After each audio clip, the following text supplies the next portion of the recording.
નમસ્કાર વિદ્યાર્થી મિત્રો ન્યુક્લિયર મેગ્નેટિક રેઝોનન્સ સ્પેક્ટ્રોસ્કોપી એ ઘણી બધી યુનિવર્સિટીના સિલેબસમાં બીએસસી ની અંદર એટલે કે અંડર ગ્રેજ્યુએટ લેવલે આવે છે અને મિત્રો ફાઇનલ યરમાં મોટાભાગની યુનિવર્સિટીઓમાં NMR નો પ્રોટોન મેગ્નેટિક રેઝોનન્સ સ્પેક્ટ્રોસ્કોપી એટલે કે PMR એનો આપણે વિગતવાર અભ્યાસ મોટે ભાગે કર્યો છે. મિત્રો આ લેક્ચરથી આપણે NMR નો જ એક બીજો ભાગ CMR એટલે કે 13C NMR સ્પેક્ટ્રોસ્કોપી એનો અભ્યાસની શરૂઆત કરીશું. મિત્રો જે લોકોને PMR આવડે છે એમના માટે આ સ્પેક્ટ્રોસ્કોપી પ્રમાણમાં સરળ પડશે. તો મિત્રો આપણે જાણીએ છીએ કે NMR એટલે શું? ન્યુક્લિયર મેગ્નેટિક રેઝોનન્સ સ્પેક્ટ્રોસ્કોપી એટલે કે ન્યુક્લિયસનું ચુંબકીય ક્ષેત્રની હાજરીમાં સંસ્પંદન થવું, રેઝોનન્સ થવું. તો મિત્રો એના સિદ્ધાંતથી પણ આપણે માહિતગાર છીએ. મિત્રો આપણે સૌ જાણીએ છીએ કે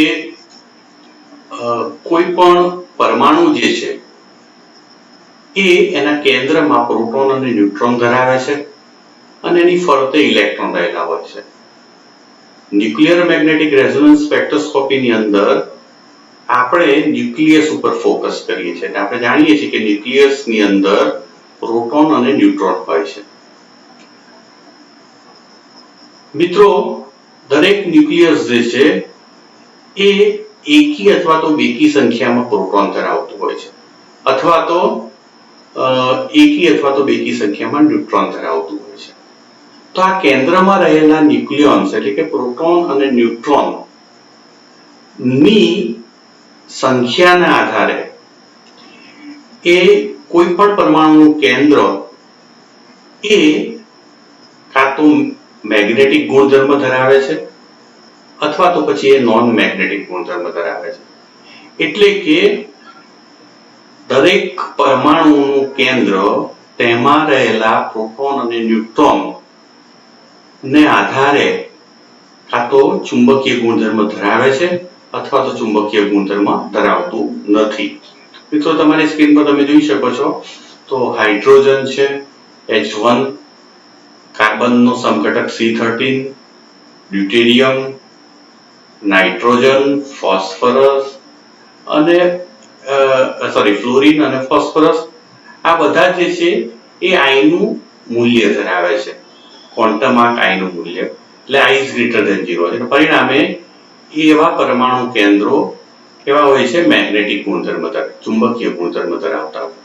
જ્યારે 12C, 16O અને સલ્ફર આ પરમાણુઓ I is equal to 0 ધરાવે છે અને પરિણામે એ નોન મેગ્નેટિક ગુણધર્મ એટલે કે ચુંબકીય ક્ષેત્રની હાજરીમાં આની કોઈ અસર થતી નથી.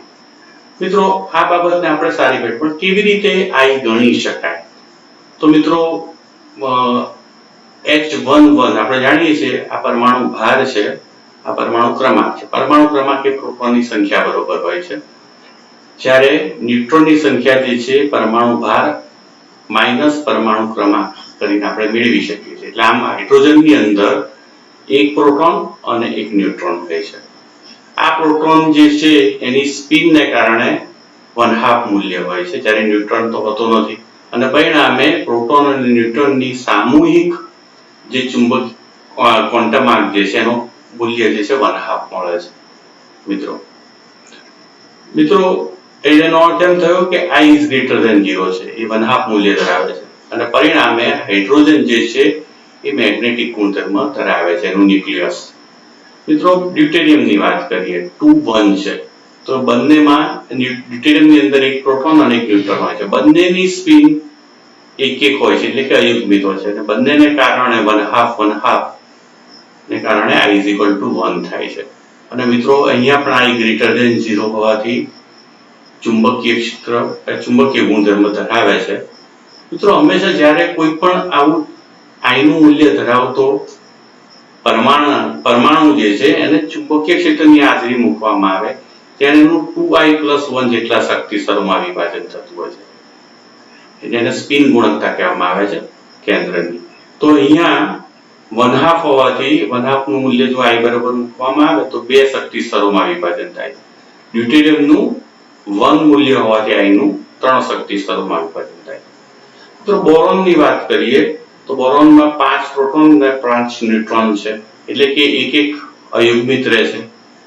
જે યુગ્મિતો છે એકબીજાની અસર નાબૂદ કરે છે અને પરિણામે અહીંયા પણ i નું મૂલ્ય 1 આવે છે, એટલે કે સ્પિન ગુણકતા જે શક્તિ સ્તરોનું વિભાજન 3 શક્તિ સ્તરોમાં થાય છે. મિત્રો કાર્બનની વાત કરીએ તો કાર્બન જે છે એમાં 6 પ્રોટોન અને ન્યુટ્રોન છે અને જે યુગ્મિત હોવાથી કેન્દ્રમાં પરિણામી i નું મૂલ્ય 0 જોવા મળે છે.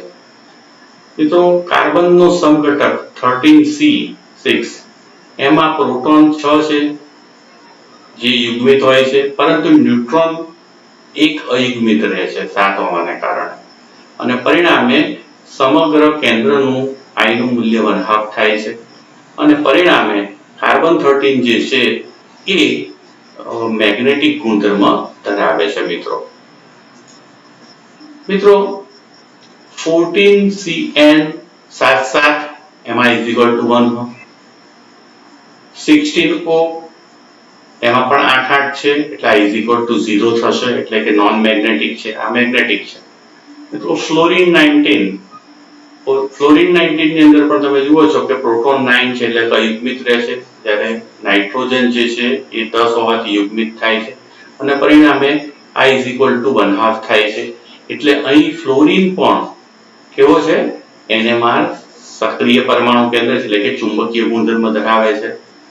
મિત્રો જે પરમાણુઓ NMR સક્રિય પરમાણુ ચુંબકીય i is greater than 0 ધરાવે છે એવો હંમેશા NMR સક્રિય પરમાણુ કેન્દ્ર, જ્યારે કાર્બન, ઓક્સિજન આ NMR નિષ્ક્રિય છે કારણ કે i is equal to 0 છે, એટલે કે ચુંબકીય ક્ષેત્રની હાજરીમાં એમના ઉપર કોઈ અસર થતી નથી. મિત્રો ફોસ્ફરસની વાત કરીએ તો 15 પ્રોટોન અને 16 ન્યુટ્રોન છે, એટલે અહીં પણ i is equal to 1/2 થાય છે અને પરિણામે એ પણ મેગ્નેટિક ગુણધર્મ ધરાવે છે. મિત્રો સલ્ફરની વાત કરીએ તો 16 છે પ્રોટોન અને ન્યુટ્રોનની સંખ્યા અને પરિણામે i નું મૂલ્ય 0 થાય છે અને પરિણામે એમ કહી શકાય કે સલ્ફર જે છે એ નોન મેગ્નેટિક છે.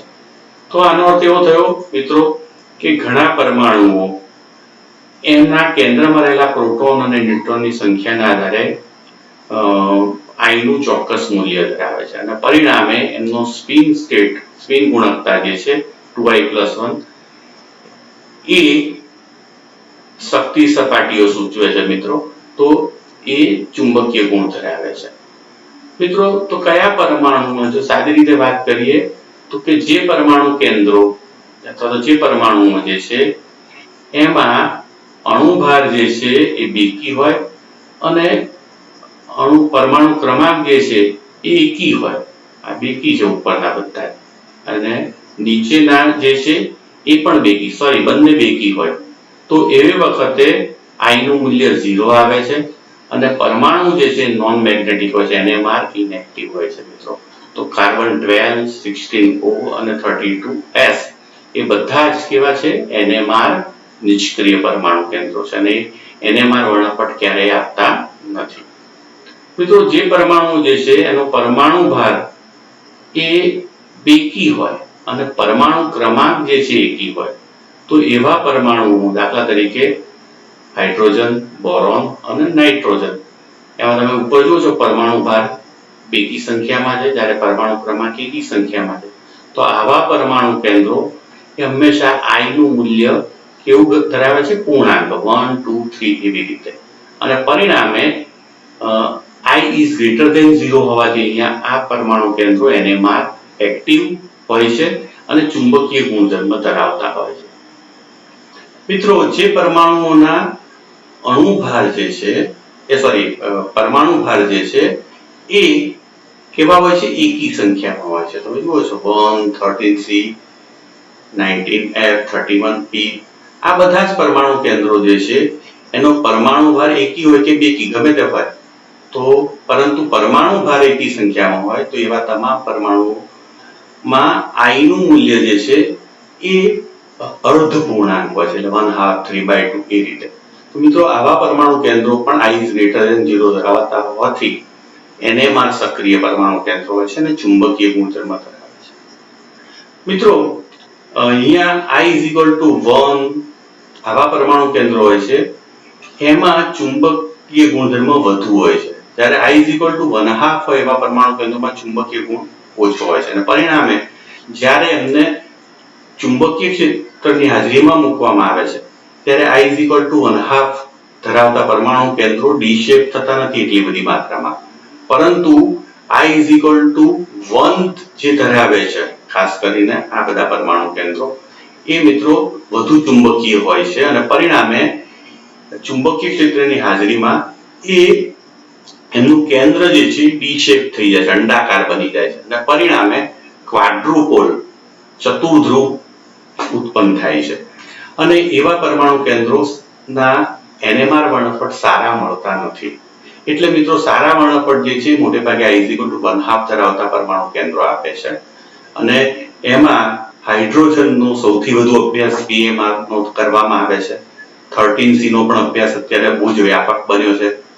F19 સ્પેક્ટ્રોસ્કોપી અને ફ્લોરિન 31 આપણે ફોસ્ફરસ 31 સ્પેક્ટ્રોસ્કોપી પણ પ્રમાણમાં ઓછી પણ શક્ય હોય છે. તો મિત્રો આ જે નીચે લખેલા પરમાણુ કેન્દ્રો એ હંમેશા NMR વર્ણપટ એનો લેવામાં આવતો હોય છે. તો મિત્રો અહીંયા લખેલા છે પરમાણુ કેન્દ્રો 19 N90 F15 પણ એનો પણ લેવામાં આવે, પણ સૌથી વધુ પોપ્યુલર PMR અને CMR જે છે એ વપરાય છે. મિત્રો મેં હમણાં જ વાત કરી એમ કે પ્રોટોન અને 13C એટલે કે H1 એ સૌથી જેને કહેવાય અગત્યના આપણા કેમિસ્ટ્રીના કેમિસ્ટ માટે સૌથી અગત્યના ન્યુક્લિયસ છે. મિત્રો આવા NMR સક્રિય પરમાણુ કેન્દ્રો હાઇડ્રોજન કે C13 જેવા એમને જ્યારે ચુંબકીય ક્ષેત્રની હાજરીમાં મૂકવામાં આવે, આમ તો એમની ગેરહાજરીમાં એ લોકો જે છે ગમે તેમ સ્પિન ગતિ કરતા હોય છે, ગમે તે દિશામાં ગમે તે ધરી ઉપર અક્ષ ઉપર ભ્રમણ કરતા હોય છે એટ રેન્ડમ. પણ જ્યારે એમને ચોક્કસ મેગ્નેટિક બાહ્ય ચુંબકીય ક્ષેત્રની હાજરીમાં મૂકવામાં આવે છે ત્યારે ધારો કે ચુંબકીય ક્ષેત્રની હાજરી જે છે B0 છે, તો એ વખતે એ પોતાને બે રીતે ગોઠવી શકે છે. તો અહીંયા તમે જોઈ શકો છો તો કે ચુંબકીય ક્ષેત્રની ગેરહાજરીમાં જે પરમાણુ કેન્દ્રો જે છે ગમે તે રીતે ઊભી આડી ગમે તે ધરીમાં સ્પિન ગતિ કરતા હોય છે. પણ મિત્રો જ્યારે ચુંબકીય ક્ષેત્ર B0 લગાડવામાં આવે છે નીચેથી ઉપર તરફ, હંમેશા ચુંબકીય ક્ષેત્ર N થી S ધ્રુવ તરફ જતું હોય છે. તો મિત્રો આ તરફ પ્રવાહ જ્યારે ચુંબકીય બળ રેખાઓનો હોય છે ત્યારે આ જે એટ રેન્ડમ એની ગેરહાજરીમાં રહેલા પરમાણુ કેન્દ્રો એ હવે એટ રેન્ડમ રહેતા નથી, એ પોતાને બે રીતે ગોઠવે છે. કાં તો એ લગાડેલ ચુંબકીય ક્ષેત્રની દિશામાં અથવા તો વિરુદ્ધ દિશામાં. મિત્રો અહીંયા જે પિંક કલરના દર્શાવ્યા છે એ બધા ન્યુક્લિયસ, અહીંયા હું ન્યુક્લિયસ શબ્દ વાપરું છું, કોઈ પણ હાઇડ્રોજન હોય કે C13 હોય કે F19 હોય, આ બધા જ એ દિશામાં ગોઠવાય છે પિંક કલરના, જ્યારે ગ્રીન કલર હોય એ વિરુદ્ધ દિશામાં. તો આ મિત્રો ચુંબકીય ક્ષેત્રની હાજરીમાં, બાહ્ય ચુંબકીય ક્ષેત્રની હાજરીમાં જ્યારે આવા ચુંબકત્વ ધરાવતા પરમાણુ કેન્દ્રોને મૂકવામાં આવે છે ત્યારે તે પોતાની સ્પિનને કાં તો ચુંબકીય ક્ષેત્રની દિશામાં અથવા તો વિરુદ્ધ દિશામાં ગોઠવે છે. તો મિત્રો ચુંબકીય ક્ષેત્રની હાજરીમાં જે CMR હોય તો C13 પ્રોટોન અથવા તો H1 પ્રોટોન અથવા તો C13 કાર્બન, એ બંનેના પરમાણુ કેન્દ્રો માં રહેલા જે પ્રોટોન કે ન્યુટ્રોન યુગ્મિક છે પોતાની જાતને દિશામાં અથવા તો વિરુદ્ધ દિશામાં એ રીતે બે પ્રકારે ગોઠવે છે. મિત્રો હવે જ્યારે ચુંબકીય ક્ષેત્ર, બાહ્ય ચુંબકીય ક્ષેત્ર, જ્યારે હું 23,000 ગૌસ ચુંબકીય ક્ષેત્ર લગાડું ત્યારે જો અણુમાં જો કાર્બન 12 હશે, એટલે કે આપણે અણુને જો મૂક્યો હોય ચુંબકીય ક્ષેત્રમાં, તો 12C આપણે જાણીએ છીએ નોન મેગ્નેટિક છે, એટલે એને કંઈ પણ થશે નહીં, એનું કોઈ પણ શક્તિ સ્તરોમાં વિભાજન થશે નહીં. પણ મિત્રો પ્રોટોન અને કાર્બન 13 આ બંને આ 23,000 ગોસ ચુંબકીય ક્ષેત્રમાં શું કરવા માટે મળે છે મિત્રો? પ્રિસેશન ગતિ કરવામાં આવે છે. મિત્રો પ્રિસેશન ગતિ એટલે શું એ આપણે NMR PMR શીખ્યા ત્યારે વાત કરી હતી. મિત્રો હંમેશા કોઈ એક ધરી ઉપર તમે જોઈ શકો છો કે આ રીતે ક્લોકવાઇઝ અથવા તો એન્ટી ક્લોકવાઇઝ એમ બે પ્રકારે કોઈ પણ પ્રોટોન કે ન્યુટ્રોન ભ્રમણ કરતો હોય. પણ મિત્રો એ ધરી સ્થિર હોય છે, પણ જ્યારે આવા પ્રોટોન કે ન્યુટ્રોન ક્યાં જાય છે? ચુંબકીય ક્ષેત્રની હાજરીમાં, ત્યારે એ પ્રિસેશન ગતિ કરે છે, એટલે ધરી પણ ફરે છે અને જે પ્રોટોન કે ન્યુટ્રોન હોય છે એ પણ ફરે છે. તો મિત્રો આ જે ભ્રમણ જે છે, તો એ જે ટોપ જે છે ધરીની અને એનું નીચેની આર છે, એ બંને જગ્યાએ એક સર્કલ રચાય છે, એને પ્રિસેશન આવૃત્તિ કહેવામાં આવે છે મિત્રો. તો આ જે ગતિ છે પ્રિસેશન, તમે મિત્રો ભ્રમણડો તો તમે સૌએ જોયો હશો. જ્યારે ભ્રમણડો હોય એ બંધ થવા આવે છે ત્યારે જે રીતની ગતિ કરે છે, ભ્રમરડાની આર નીચે પણ સર્કલ બનાવે છે અને એની ટોપ જે છે એ પણ સર્કલ બનાવે છે, અને ભ્રમરડો પોતે પણ ફરતો ધરીની આસપાસ. તો આ પ્રકારની ગતિને પ્રિસેશન ગતિ કહેવામાં આવે છે. અને મિત્રો જે ઉપર અને નીચે સર્કલ રચાય છે એને પ્રિસેશન ફ્રીક્વન્સી તરીકે ઓળખવામાં આવે છે. તો મિત્રો જે હાઇડ્રોજન જે છે એની પ્રિસેશન આવૃત્તિ જે છે ફ્રીક્વન્સી એ 100 મેગાહર્ટ્ઝ છે. સામા 23,000 ગોસ મેગ્નેટિક ફિલ્ડમાં. જ્યારે 13C જે છે એની પ્રિસેશન આવૃત્તિ ફ્રીક્વન્સી જે છે એ 25 મેગાહર્ટ્ઝ છે. આનો અર્થ એમ થયો કે જો હાઇડ્રોજન અને C13 બંનેને 23,000 ગોસ મેગ્નેટિક ફિલ્ડમાં મૂકવામાં આવે તો હાઇડ્રોજનને વધુ ઊંચા રેડિયો ફ્રીક્વન્સીની જરૂર પડે છે, જ્યારે 13C ને એના કરતા ચોથા ભાગની આવૃત્તિની જરૂર પડે છે રેડિયો ફ્રીક્વન્સીની. તો આમ મિત્રો બંને મેગ્નેટિક છે, પણ બંનેની આવૃત્તિમાં ચોથા ભાગ જેટલો તફાવત છે. એની 100 મેગાહર્ટ્ઝ છે, જ્યારે એની 25 મેગાહર્ટ્ઝ છે. તો મિત્રો આપણે એમ કહી શકીએ કે હાઇડ્રોજનનો જો PMR મેળવી શકાતો હોય વર્ણપટ, તો આનો પણ મેળવી શકાય. પણ મિત્રો બીજો એક મહત્વનો છે કે હાઇડ્રોજન છે પોતે તત્વ છે, મૂળ એના સમસ્થાનિક ડ્યુટેરિયમ છે, એટલે મૂળ તત્વ છે અને એનું પ્રમાણ કુદરતમાં મોટા ભાગે હાઇડ્રોજન તરીકે હોય છે 99%. પણ 13C એ તો સમસ્થાનિક છે કાર્બન 12 નો, અને કાર્બનમાં 13C નું પ્રમાણ માત્ર 1.1% છે મિત્રો. એટલું છે 1.1%. બીજી એક મહત્વની બાબત એ જોવા મળે છે મિત્રો કે ગાયરોમેગ્નેટિક રેશિયો, આપણે NMR માં પણ શીખ્યા હતા કે દરેક પરમાણુ ચોક્કસ ગાયરોમેગ્નેટિક રેશિયો ધરાવે છે. તો પ્રોટોન જે છે એના કરતા C13 નો ગાયરોમેગ્નેટિક જે રેશિયો જે છે એ 1/4 છે, કાર્બનનો 1/4 છે, એટલે ચોથા ભાગનો છે. એટલે સિગ્નલ જે છે એ જે PMR ના સિગ્નલ મળે છે એના કરતા 13C ના સિગ્નલ બહુ જ વીક મળે છે મિત્રો. તો આમ ચોથા ભાગની એનો ગાયરોમેગ્નેટિક રેશિયો હોવાથી એ આવૃત્તિ જે સિગ્નલ જે છે એની પ્રબળતા બહુ ઓછી હોય.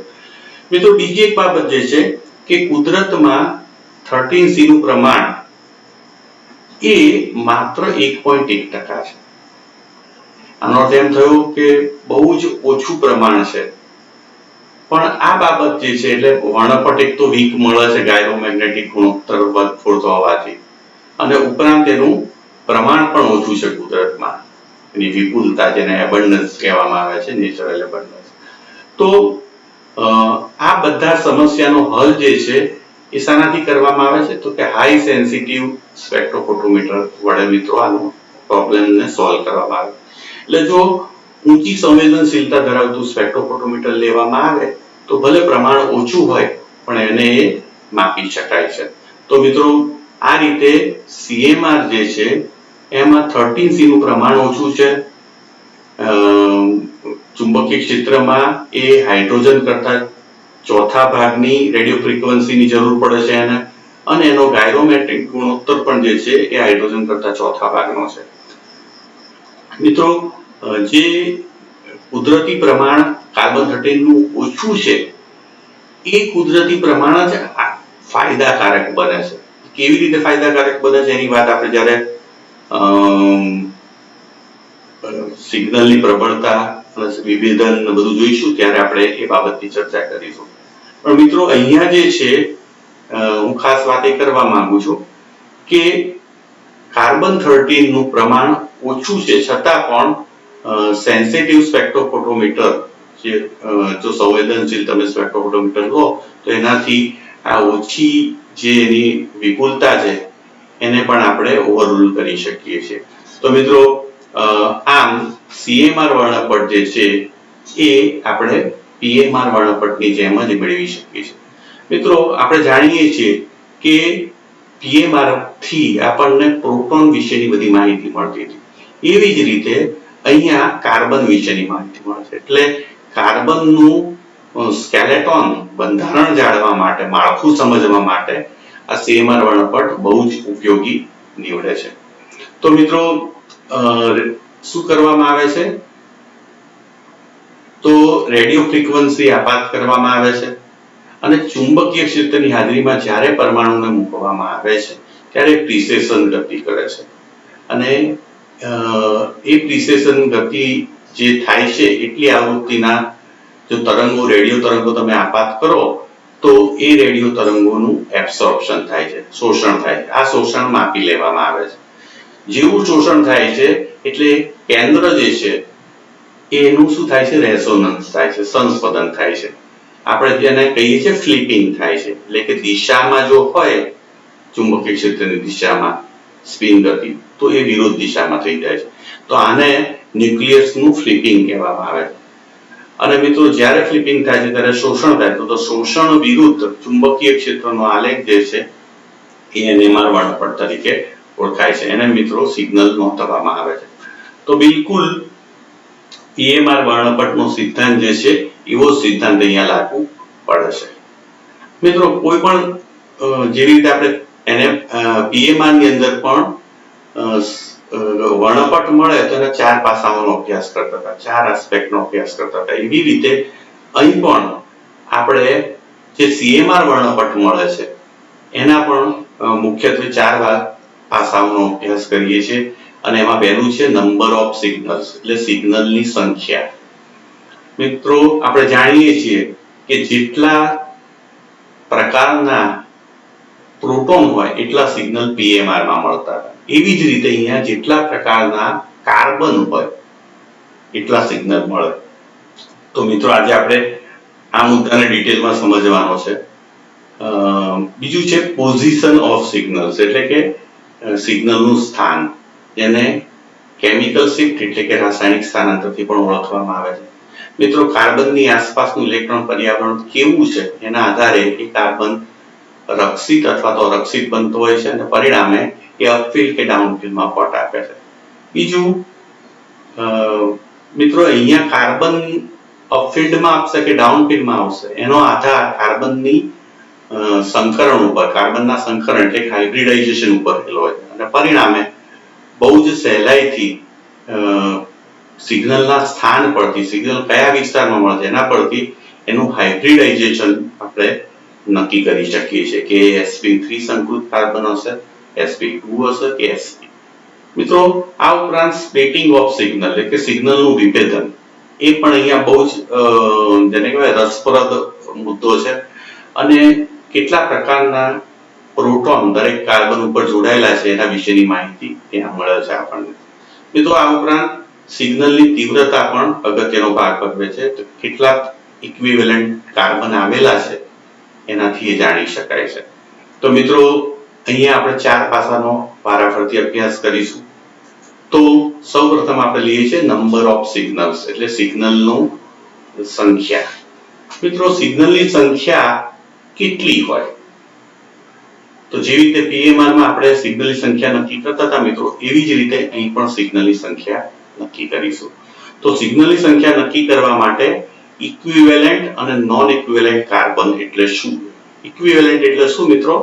સમતુલ્ય અથવા તો સમયોગી.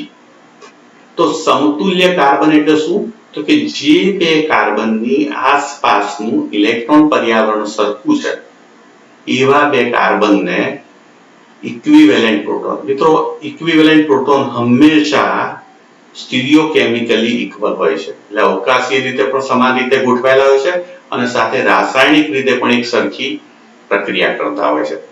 એટલે એમ કહી શકાય કે જે પ્રોટોન જે કાર્બન સ્ટીરિયોકેમિકલી ઇક્વલ હોય એવા કાર્બનને શું કહેવામાં આવે છે? Equivalent carbon. અને જે કાર્બન સ્ટીરિયોકેમિકલી ઇક્વલ નથી, અવકાશમાં જુદી રીતે ગોઠવાયેલા છે અથવા તો રાસાયણિક રીતે જુદી રીતે પ્રક્રિયા કરે છે, આવા કાર્બનને નોન ઇક્વિવેલન્ટ કાર્બન કહેવામાં આવે છે. મિત્રો જે કાર્બન સમયોગી કે સમતુલ્ય હોય છે, ઇક્વિવેલન્ટ હોય છે, એ એક જ સ્થાને સિગ્નલ આપે છે. જ્યારે જે કાર્બન નોન ઇક્વિવેલન્ટ હોય છે, જેમની આસપાસનું પર્યાવરણ જુદું જુદું હોય છે, એ જુદા જુદા સ્થાને સિગ્નલ આપે છે. તો આમ સિગ્નલની સંખ્યા એ કેટલા પ્રકારના ઇક્વિવેલન્ટ પ્રોટોન આવેલા છે એના ઉપર રહેલું છે.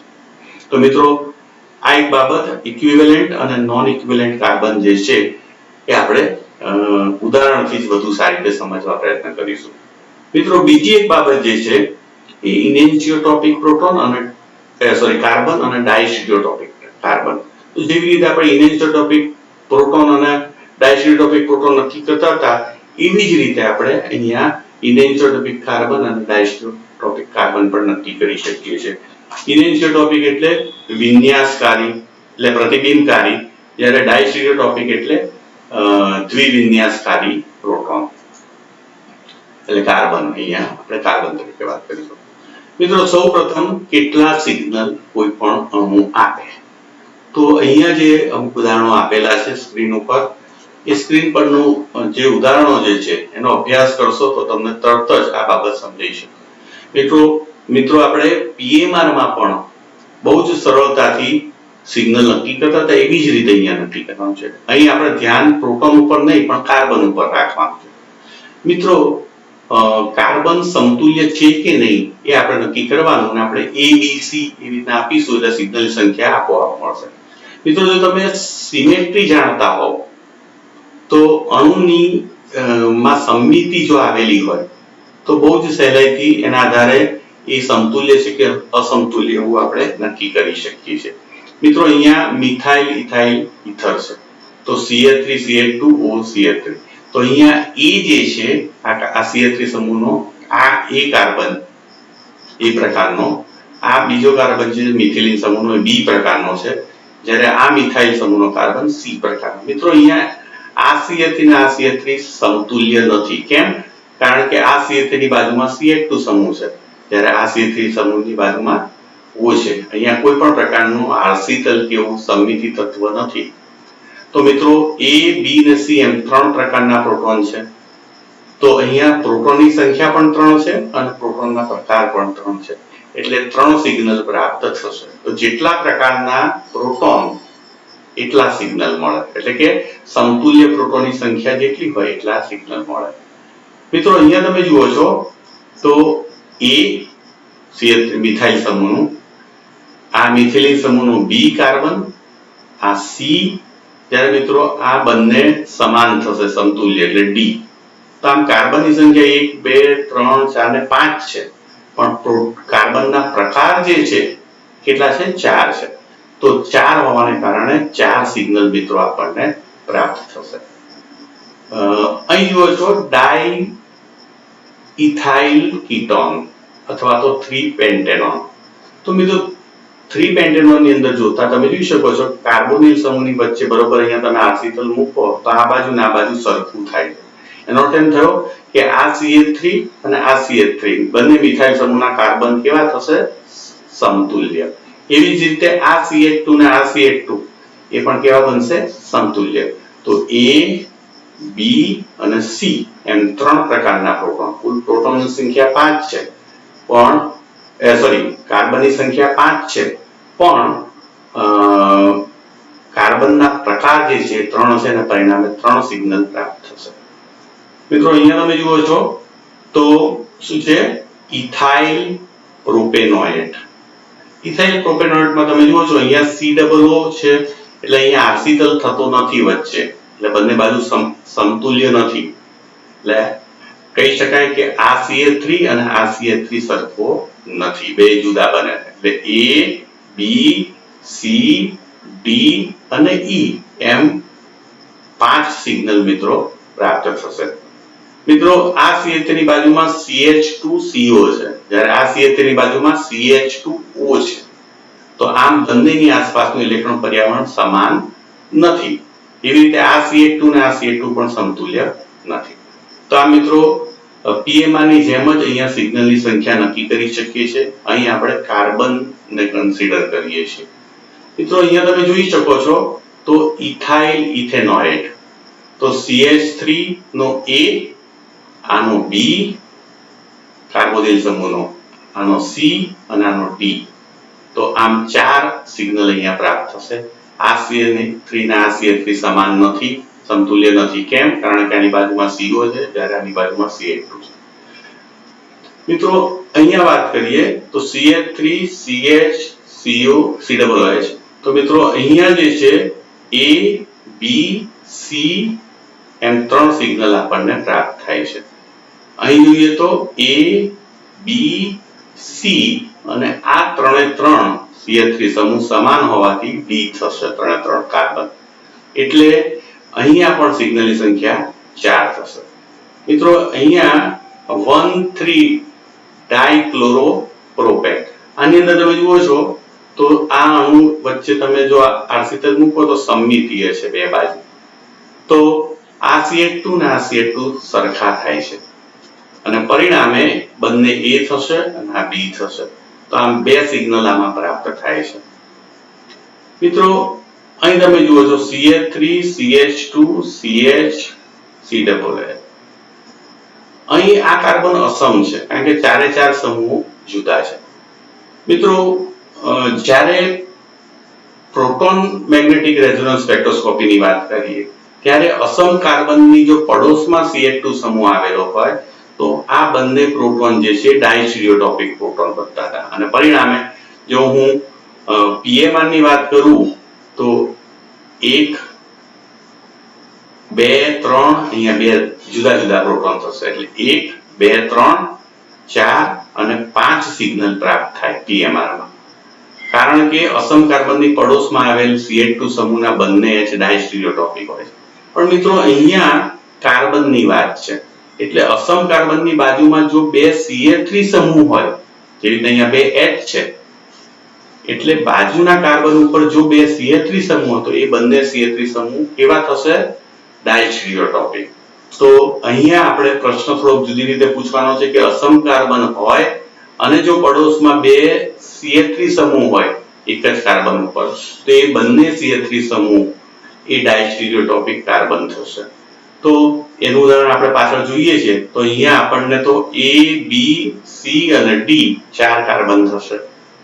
મિત્રો અહીંયા વાત કરીએ તો તમે જુઓ છો A, B, C, D આ બે જે છે એ સરખા નથી કારણ કે આની બાજુમાં O છે અને આની બાજુમાં એરોમેટિક રિંગ છે. તો D પછી આ કાર્બન જે છે E બનશે, પછી આ બે સમાન થશે F, આ બંને સમાન G અને આ H. મિત્રો અહીંયા એક વાતની હું સ્પષ્ટતા કરી લઉં કે PMR ની અંદર તમામ કાર્બનિક સંયોજનોના પટ જે છે એ TMS થી 10 કે 15 ppm માં તો મળી જતા હતા. એટલે કે એનો સ્પામ જે છે એ બહુ જ નાનો હતો. તો 0 ppm એ TMS છે, ત્યાંથી 15 ppm સુધીમાં બધાના સ્પેક્ટ્રા મળતા હતા અને એમાં 6 થી 8.5 ની વચ્ચે એરોમેટિક હાઇડ્રોજનના પણ મળતા હતા. એટલે બહુ નજીક સ્પેક્ટ્રા મળતા, એટલે આપણે હંમેશા એરોમેટિક રિંગના હાઇડ્રોજનના એક જ સિગ્નલ ગણતા હતા. પણ અહીંયા એવું બનતું નથી. CMR ની અંદર TMS થી બધા સંયોજનોના કાર્બનના પટ જે છે એ છેક 250 ppm સુધી મળે છે.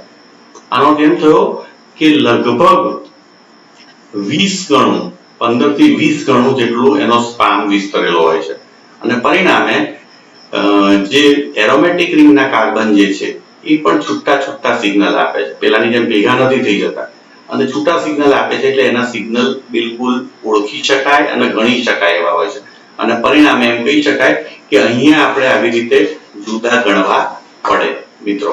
તો આનો અર્થ એમ થયો કે આપણે અહીંયા E પછી આ બંને F, બંને G અને H એમ બધા કાર્બન જે છે એને અલગથી ગણીશું, પેલાની જેમ ભેગા નહીં ગણીએ. મિત્રો અહીંયા તમે જોઈ શકો છો તો કે આ A કાર્બન છે, આ બંને B, આ બંને C, આ D અને આ E એમ 5 સિગ્નલ અહીંયા પ્રાપ્ત થાય છે મિત્રો. અહીંયા વાત કરીએ તો A, આ બંને B, આ C, D ને E અહીં પણ 5 સિગ્નલ મળે છે. અહીં A મિત્રો તમે જુઓ છો કે આ પેરાઝાઇલિન છે મિત્રો, બંને બાજુ CH3 સમૂહ છે, એટલે તમે જુઓ તો આમ ભાગ પાડો તો આ શીતલ થાય, બંને બાજુ સરખું છે, લણુનો એક સરખા ભાગ કરે એટલે આ A અને આ A બનશે. એવી રીતે આ 4B બનશે, જ્યારે આ બે સરખા C બનશે. તો આમ અહીંયા 3 સિગ્નલ પ્રાપ્ત થાય છે મિત્રો. હવે આમાં જોઈએ તો A, B, C, D, E અને F એમ 6 સિગ્નલ પ્રાપ્ત થાય છે મિત્રો.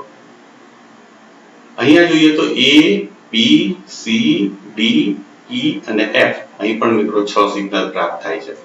તો આમ આપણે બહુ સહેલાઈથી